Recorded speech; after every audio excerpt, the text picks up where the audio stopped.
آخری 2-3 صورتیں ہماری رہ گئی ہیں، سورہ اخلاص، فلق اور ناس۔ کچھ سال پہلے ہم نے شروع کیا تھا اور الحمدللہ ابھی ہمارا پورا قرآن پاک مسئلہ مکمل ہو جائے گا۔ اس سے آخری 3 صورتیں ہیں، چلو کوشش کریں گے رات کو یہ مکمل ہو جائے۔ اعوذ باللہ من الشیطان الرجیم، بسم اللہ الرحمن الرحیم، قل هو اللہ احد اللہ الصمد لم یلد ولم یولد ولم یکن له کفوا احد۔ قل، تم کہو۔ اگر یہاں قاف جو 2 نقطوں والا ہے اس کی جگہ قل پڑھ دیا نا، اس کا مطلب بدل جائے گا، اس کا مطلب ہو جائے گا کھاؤ۔ اور قل 2 نقطوں والا جو ہے قاف، اس کا مطلب ہے تم کہو۔ هو اللہ، هو اللہ، وہ اللہ، احد ایک ہے۔ اب احد کی جگہ ہا کو ہا پڑھ دیا، 2 آنکھوں والا ہا، اب مطلب بدل جائے گا، مطلب اس کا مطلب ہے بزدل۔ اب احد کا مطلب ہے ایک اور احد کا مطلب ہے بزدل، یعنی اللہ کی شان میں مطلب کتنی گستاخی کر دے گا ایسی بات کر کے، صرف مخارج درست نہ ہونے کی وجہ سے۔ اللہ الصمد، اللہ بے نیاز ہے، صمد ہے، بے نیاز ہے۔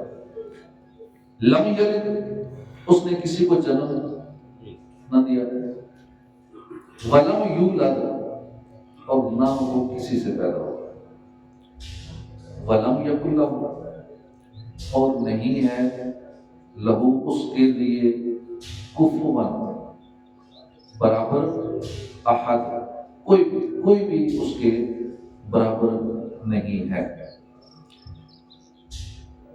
ترجمہ کنز العرفان۔ تم فرماؤ وہ اللہ ایک ہے، اللہ بے نیاز ہے، نہ اس نے کسی کو جنم دیا، نہ وہ کسی سے پیدا ہوا، اور کوئی اس کے برابر نہیں۔ عرب میں کفار کی بہت سی قسمیں تھیں، دہریہ، مشرک، اللہ کی صفات کے منکر، اور اللہ کے لیے اولاد ماننے والے وغیرہ وغیرہ۔ اس صورت میں ان سب کی تردید ہے۔ هو اللہ فرمانے میں دہریوں کی تردید ہے، احد فرمانے میں مشرکین کا ارادہ ہے کہ وہ مشرکین ہو، کئیوں کی بات کرتے ہیں، اور دہری کہتے ہیں کوئی بھی نہیں، اللہ ہی کوئی نہیں۔ اور اگلی آیات میں جو بقیہ کفار ہیں ان کا ارادہ ہے، ارشاد فرمایا کہ وہ اللہ ایک ہے، یعنی ربوبیت اور الوہیت میں عظمت و کمال کی صفات کے ساتھ موصوف ہے، اس کی نہ کوئی مثل ہے، نہ نظیر ہے، نہ شبیہ ہے، نہ کوئی شریک ہے۔ اللہ الصمد، اللہ بے نیاز۔ فرمایا کہ اللہ تعالیٰ ہر چیز سے بے نیاز ہے، نہ کھائے نہ پیے، ہمیشہ سے ہے، ہمیشہ رہے گا، کسی کام میں کسی کا حاجت مند نہیں ہے۔ لم یلد ولم یولد، نہ اس نے کسی کو جنم دیا، نہ وہ کسی سے پیدا ہوا۔ اللہ تعالیٰ اولاد سے پاک ہے، کیونکہ اولاد باپ کی جنس ہوتی ہے، اور اللہ تعالیٰ اس سے پاک ہے، کیونکہ وہ خود کسی سے پیدا نہیں ہوا، کیونکہ وہ قدیم ہے، ہمیشہ سے ہے، اور پیدا ہونا اس چیز کی صفت ہے جو پہلے نہ ہو اور پھر وجود میں آئے۔ اس میں مشرکین اور یہود و نصارہ سب کی تردید ہے۔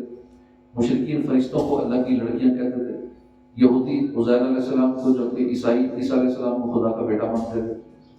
وَلَمْ يَكُنْ لَهُ كُفُوًا أَحَدٌ، اور کوئی اس کے برابر نہیں، یعنی نہ ذات میں نہ صفات میں، کیونکہ وہ واجب ہے، خالق ہے، باقی سب ممکن ہے، مخلوق اور حادث ہے۔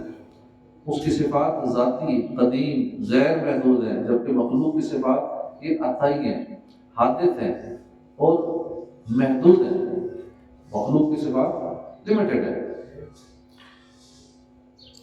اس کے بعد سورہ فلق، بسم اللہ الرحمن الرحیم، قل اعوذ برب الفلق، تم کہو اعوذ میں پناہ لیتا ہوں، برب الفلق صبح کے رب، من شر ما خلق اس مخلوق کے شر سے، ما خلق جو اس نے پیدا کیا، ومن شر غاسق، اور سخت اندھیری رات کے شر سے، اذا وقب، جب وہ چھا جائے، ومن شر النفاثات، اور پھونکے مارنے والی عورتوں کی شر سے، فی العقد، گروں میں، ومن شر حاسد، اور حسد کرنے والے کی شر سے، اذا حسد، جب وہ حسد کرے۔ ترجمہ کنز العرفان۔ تم فرماؤ میں صبح کے رب کی پناہ لیتا ہوں اس کی تمام مخلوق کی شر سے، سخت اندھیری رات کی شر سے جب وہ چھا جائے، اور ان عورتوں کی شر سے جو گروہوں میں پھونکے مارتی ہیں، اور حسد والے کی شر سے جب وہ حسد کرے۔ پناہ مانگنے میں اللہ تعالیٰ کا اس وصف یعنی صبح کے رب کے ساتھ ذکر اس لیے ہے کہ اللہ تعالیٰ صبح پیدا کر کے رات کی تاریکی دور فرماتا ہے۔ وہ اس پر بھی قادر ہے کہ پناہ چاہنے والے سے وہ حالات دور فرما دے جن سے اسے خوف ہو۔ نیز جس طرح تاریک رات میں آدمی صبح طلوع ہونے کا انتظار کرتا ہے، اسی طرح خوف زدہ آدمی امن اور راحت کا منتظر رہتا ہے۔ اس کے علاوہ صبح مجبور و لاچار لوگوں کی دعاؤں کا اور ان کے قبول ہونے کا وقت ہے۔ تو اس آیت سے مراد یہ ہوئی کہ جس وقت قرب اور غم والوں کو آسانیاں دی جاتی ہیں اور دعائیں قبول کی جاتی ہیں، میں اس وقت کو پیدا کرنے والے کی پناہ چاہتا ہوں۔ ایک اور یہ بھی ہے کہ فلک جہنم میں ایک وادی ہے، من شر ما خلق۔ اس آیت میں ہر مخلوق کی شر سے پناہ مانگی گئی ہے، خواہ وہ جاندار ہو یا بے جان ہو، مکلف ہو یا غیر مکلف ہو۔ اور بعض مفسرین نے فرمایا کہ یہاں مخلوق سے مراد خالص ابلیس ہے، جس سے بدتر مخلوق میں کوئی نہیں۔ ان آوازوں سے باقی ڈسٹرب ہو رہے ہیں، اب بات میں کر دیجیے، باقی ڈسٹرب ہو رہے ہیں۔ شکر ہے، ترجمہ تفسیر ہو رہا ہو تو اس کا ادب یہ ہے کہ خاموشی سے سننا ضروری ہو جاتا ہے سب۔ من شر ما خلق، اس کی تمام مخلوق کی شر سے۔ اب اس آیت میں ہر مخلوق کی شر سے پناہ مانگی گئی ہے، خواہ وہ جاندار ہو یا بے جان، مکلف ہو یا غیر مکلف۔ اور بعض مفسرین نے فرمایا کہ یہاں مخلوق سے مراد خاص ابلیس ہے، اس سے بدتر مخلوق میں کوئی نہیں۔ وَمِن شَرِّ غَاسِقٍ إِذَا وَقَبَ، اور سخت اندھیری رات کے شر سے جب وہ چھا جائے۔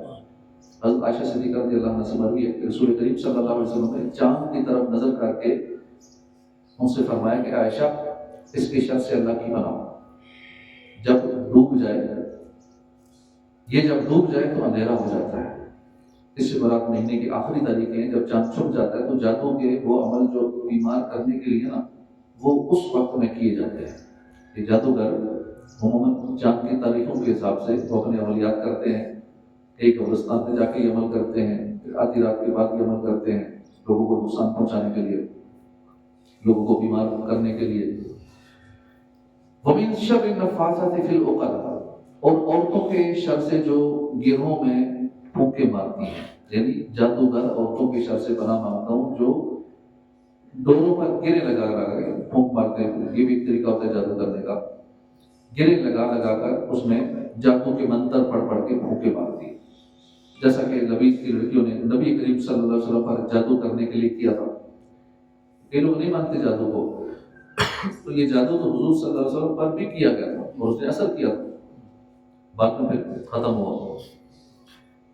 تو ناجائز کاموں کے لیے تعویذ گھنٹے ناجائز اور حرام ہے، جبکہ جائز مقصد کے لیے گنڈے بنانا اور ان پر گرہ لگانا، قرآن مجید کی آیات یا اللہ کے اسماء پڑھ کر دم کرنا یہ جائز ہے۔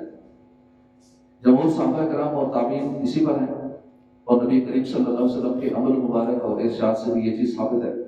حضرت عائشہ صدیقہ سے روایت ہے، آپ فرماتی کہ جب حضور صلی اللہ علیہ وسلم کے اہل میں سے کوئی بیمار ہوتا تو حضور صلی اللہ علیہ وسلم معوذات یعنی سورہ فلق اور سورہ ناس پڑھ کر اس پر دم فرماتے تھے۔ اور حضرت عبید بن رفاع سے روایت ہے، حضرت اسماء بنت امیس رضی اللہ تعالیٰ عنہا نے رسول کریم صلی اللہ علیہ وسلم سے عرض کیا، رسول اللہ، حضرت جعفر رضی اللہ عنہ کے بیٹوں کو بہت جلد نظر لگ جاتی ہے، کیا میں کچھ پڑھ کے ان پر دم کر دیا کروں؟ ارشاد فرمایا ہاں، کیونکہ اگر کوئی چیز تقدیر سے سبقت لے جا سکتی ہے تو نظر ضرور اس سے سبقت لے جاتی ہے. نظر ایسی چیز ہے کہ بندے کو قبر میں اتار دیتی ہے، اونٹ کو دیگ میں اتار دیتی ہے.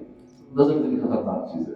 اور آئے دن بچوں کو نظر لگتی رہتی ہے، اور ضروری نہیں کہ کسی اور کی نظر لگے، اپنے والدین کی نظر بھی لگتی ہے. اپنے والدین کو بچے اچھے لگتے ہیں تو گھر والوں کی نظر لگتی رہتی ہے. ایک لوگ اپنے بچوں کو لاتے ہیں، نظر لگی، بچہ روتا ہے، یہ کرتا ہے، فلاں مسئلہ ہو گیا، دم کرانے آتے ہیں. وہ خود بھی دم کر سکتے ہیں. یہ نظر کے کئی مختلف طریقے ہیں نظر اتارنے کے، دم کرنے کے. تو ہو سکے تو روز ہی اپنے بچوں کو نظر اتار دیا کرے، دم کر دیا کرے. وَمِن شَرِّ حَاسِدٍ إِذَا حَسَدَ، اور حسد والے کے شر سے جب وہ حسد کرے. حسد والا وہ ہے کہ جو دوسرے کی نعمت چھن جانے کی تمنا کرے. یہاں حسد سے بطور خاص یہودی مراد ہے جو نبی کریم صلی اللہ علیہ وسلم سے حسد کرتے تھے، یا خاص لبید بن عاصم یہودی ہے. اور عمومی طور پر ہر حاسد سے پناہ کے لیے یہ آیت مبارکہ کافی ہے، کیونکہ ہر ایک کا حسد کرنے والا ہوتا ہے. جس کو بھی اللہ نے کوئی نعمت دی ہے، عزت دی ہے، اس کے حاسد ہوں گے. آپ کو کوئی آسانی دی، آسان رزق حلال ملا ہو تو اس کے حاسد پیدا ہو جائیں گے. اتنے آرام سے کیوں یہ روزی کما رہا ہے، کچھ بھی نہیں کرتا، گھر میں بیٹھ کے نہ کما رہا ہے، اللہ نے اس کو عزت کیوں دی ہوئی؟ تو لوگ حسد کریں گے. آپ چاہے آپ دینی بندے ہیں، دنیاوی ہیں، کاروبار کر رہے ہیں، کچھ بھی کر رہے ہیں، کل ذی نعمت محسود، ہر ذی نعمت حسد کیا جاتا ہے. جہاں بھی آپ رہیں گے آپ کے حاسدین لازمی ہوں گے. تو یہ جو صورت ہے یہ پڑھتے رہنا چاہیے. ہر حاسد سے پناہ کے لیے یہ آیت مبارکہ کافی ہے. وَمِن شَرِّ حَاسِدٍ إِذَا حَسَدَ، حسد جو یہ بدترین صفت ہے، اور یہی سب سے پہلا گناہ جو آسمان میں ابلیس سے سرزد ہوا اور زمین میں قابل سے. جو حاسد لوگ ہوتے ہیں نا، وہ ہر وقت سمجھو ان کے لیے سزا ہی یہی ہے، وہ جلتے ہی رہتے ہیں. کسی کی ترقی دیکھیں گے اندر ادھر جلتے رہیں گے، اڑتے رہیں گے، اپنی جان کو لاتے رہیں گے. کسی کو خوش دیکھیں گے اب حسد کرتے رہیں گے، یہ خوش کیوں ہے. کسی کو شہرت دیکھیں گے، کسی کا رزق دیکھیں گے، کسی کی خوبصورتی دیکھیں گے، حسد کرتے رہیں گے، اندر اندر جلتے رہیں گے، اپنی جان کو لاتے رہیں گے. تو یہاں بھی جلیں گے، وہاں بھی جلیں گے. تو حسد اپنے لیے ٹینشن ہی بناتا ہے، دنیا بھی جلتا ہے، آخرت میں بھی جلتا ہے، جلتے ہی رہتے ہیں. تو کسی سے حسد نہ کیا جائے. اگر سکون کی زندگی گزارنا چاہتے ہیں نا، حسد نہ کریں. جس کو اللہ نے دیا کہ اللہ اور دے اس کو. جس سے حسد ہو رہا ہوگا اس کے لیے اور دعائیں کرنا شروع کر کہ حسد کا توڑ ہوگا. یا اللہ اس کو یہ چیز اور دے دے گا، اللہ اس کو دولت دی نا، مجھے دولت کی وجہ سے حسد، یا اللہ اس کو اور دولت دے. یہ مجھ سے زیادہ خوبصورت ہے، یا اللہ اس کو اور خوبصورت کر دے. مجھ سے اچھی صحت ہے نا، اللہ اس کو اور اچھی صحت دے دے. اس کو عزت ملی ہوئی ہے، مجھ سے زیادہ عزت ملی ہوئی ہے نا، اللہ اور اس کو عزت دے. دعائیں کرنا شروع کر دیں، حسد کی بیماری کی کاٹ ہو جائے گی. ورنہ حسد ہی کرتے رہیں گے اور چلتے رہیں گے تو یہ بیماری اور بڑھتی رہے گی، اپنا سکون برباد کرتا ہے. تو سب سے پہلا گناہ ہے جو آسمان میں ابلیس نے کیا اور زمین میں یہ گناہ قابیل سے ہوا. حسد کے مقابلے میں رشک ہوتا ہے، اور وہ یہ کہ جس میں اپنے لیے بھی اسی نعمت کی تمنا ہوتی ہے جو دوسرے کے پاس ہے، لیکن دوسرے سے چھن جانے کی تمنا اس میں نہیں ہوتی کہ ٹھیک ہے اللہ جیسا یہ اس کو یہ نعمت ملی ہے نا، مجھے بھی دے دے، لیکن اس کی نہ چھنے. حسد میں یہ ہوتا ہے کہ بندہ تمنا کرتا ہے کہ ختم ہو جائے، اور خوشی ہوتی ہے جب اس کی وہ نعمت چھن جاتی ہے نا، پھر دل خوش ہو جاتا ہے. شکر ہے اس کی عزت گئی، شکر ہے اس کی دولت گئی، شکر ہے یہ ہوا. یعنی اس کے چھن جانے کی تمنا ہوتی ہے، چھن جانے پر خوش ہوتا ہے. رش کر سکتے ہیں اللہ مجھے بھی دے دے، اس کی بھی اور اضافہ فرما دے، اس کی نعمت میں اللہ مجھے بھی دے دے. اس سورہ مبارکہ سے معلوم ہوا کہ جادو اور حسد یہ بدترین جرائم ہیں کہ عام شروں کے بعد ان کا ذکر خصوصیت کے ساتھ کیا گیا. خطرناک جرائم ہے، اللہ پاک ہمیں اس سے بچائے. یہ جادو بھی بہت عام ہے آج کل، جگہ جگہ گلی محلے میں عامل بیٹھے ہوئے ہیں، اور بہت سارے جو ہے وہ عاملوں کے آج ایجنٹ ہوتے ہیں، سب ایجنٹ ہوتے ہیں، آگے پہ ایجنٹ ہوتے ہیں، پورے ایک نیٹ ورک ہوتا ہے کہ وہ ان کو کسٹمر دے رہے ہوتے ہیں، ان کے پاس کلائنٹ آتا ہے، وہ پھر آگے کلائنٹ دیتے ہیں ان کو. یوں ایک کمیشن کا چکر پوری چین چلی ہوتی ہے. تو عملیات ہوتے ہیں، کسی کا گھر بات کرنا ہے، کسی کا سکون برباد کرنا ہے، میاں بیوی کے آپس میں جدائی ڈلوانی ہے، طلاق دلوانی ہے، تو گھر والوں کو پریشان کرنا ہے، ان کے گھر میں آگ لگ جائے، ان کے گھر میں برتن ٹوٹنا شروع ہو جائیں، ان کے گھر میں کپڑے کٹنا شروع ہو جائیں، پورے گھر کا سامان ٹوٹ پھوٹ جائے، گھر میں ان کے خون کے قطرے ہر طرف نظر آئے ہیں، یہ بڑا کچھ ہوتا ہے۔ یہ عملیات کے ذریعے لوگ کرواتے ہیں اور اپنے پیسوں کی خاطر کرتے ہیں۔ شروع میں تو یہ عمل تھوڑے پیسے لیتے ہیں ایک اسٹور بنانے کے لیے، لیکن جو گاہک کی طرف بن جاتا ہے نا تو پھر اس کو جاننے دیتے ہیں، پھر وہ لائف ٹائم گاہک ہوتا ہے ان کا، کیونکہ کچھ ایسا نہیں آئے گا کسٹمر تو پھر خود ہی یہ اسی پہ کچھ کروا دیتے ہیں تاکہ آ نہیں تھا بڑا سا ہوگا تو دوبارہ مل جاتا ہے جی جناب اب یہ ہوگا کچھ کرے نا، اب چونکہ انہوں نے خود ہی کیا ہوتا ہے اس کو بلانے کے لیے دوبارہ، تو یہ سلسلہ چلتا رہتا ہے۔